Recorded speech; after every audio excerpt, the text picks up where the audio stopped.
These slides, sir, is actually a comparison between the excerpts from the DNS log file as shown by the privileged speech of Senator Soto as compared to excerpts of the log file that was also provided by the Commission on Elections to the Senate Electoral Tribunal, which was obtained by subpoena. So if you will go over that, they actually match. It's a perfect match. The Commission on Elections does not have to go through line by line.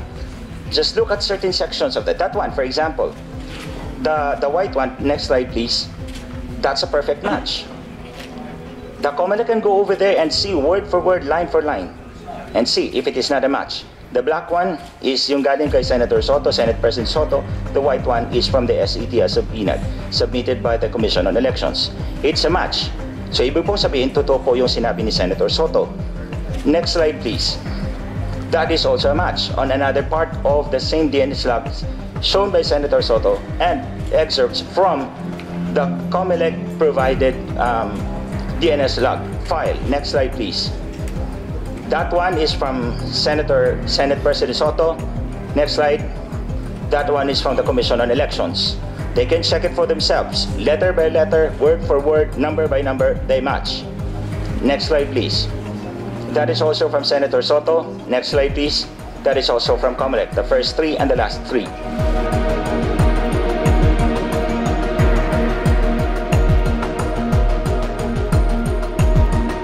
Now, kanina po, sinabi po ng Comelec, ang palusot po nila, and I would like to ask your honors, if that is their final answer, that if these early transmissions are final testing and sealing.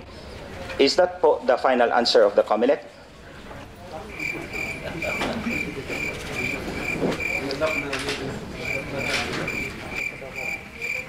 The final answer?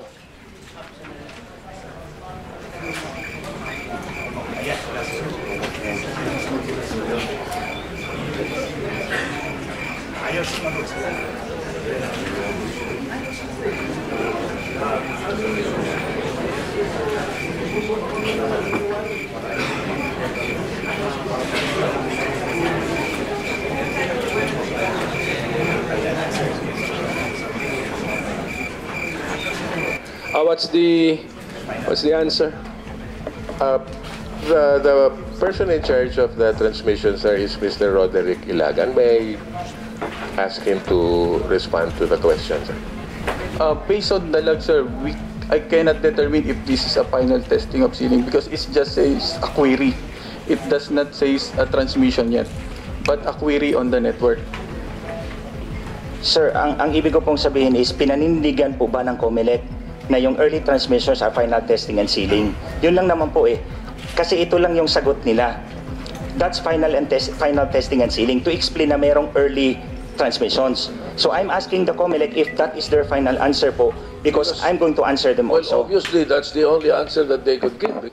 So ang question po ngayon, bakit may nagtatanong na po sa May 8 pa lang?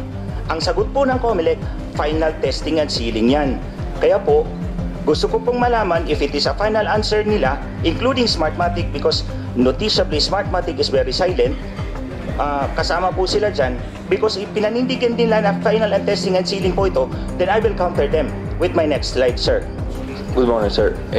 I believe these are final testing and sealing or diagnostic transmission results. The only way to assure that is to look at the logs of the VCMs because as it's been stated, these are logs of the DNS and it does not show any type of result being transmitted, sir. Sir? Yes, Attorney Chong. That's exactly what I want to hear. Next slide, please. Transmission code 1730 refers to the municipality of Ragay, Camarines Sur. Next slide, please. Ito po yun, ang transmission code 1730 sa kay Senator Soto. Then the next one, rest po. 1730 also in the Comelec log. Next slide, please. That is a list of all the audit logs as Smartmatic is telling us, Your Honor, they all bear the code 1730. So iniisa-isa ko po yan. I spent several hours going over each of those audit logs. Next slide, please. It looks like that. That is the audit log. The record of all events, transactions, occurrences within the computer within the VCM that is recorded in detail by the machine. So isa-isahin po natin, Your Honor. Please po. Makikita po natin that the system was shutting down on May 5. Then it was restarted on May 9. There was no transaction on May 8. Next slide, please. I'm showing you 10 examples out of 62 precincts, but I have already examined them. Isa-isa po, wala pong May 8. There was no transaction whatsoever on May 8. It's all May 5. All testing and sealing occurred on May 5. And then the next time that the machine was switched on, it was already May 9. Wala pong May 9, wala pong May 8 yan. Therefore, that's why I was asking if there is a final answer of the Comelec and Smartmatic. And Smartmatic already said na dyan makikita sa audit log, and the audit log shows walang transmission. Walang buhay na makina in Ragay, Camarines Sur on May 8. Ano nangyari dito? Smartmatic and Comelec, ano nangyari?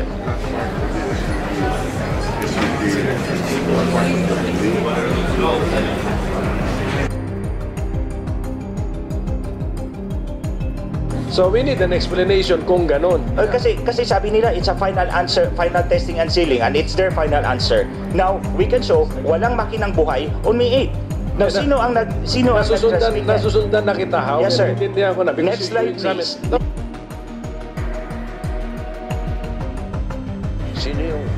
Sino yung nagpadala ng transmission ng May 8?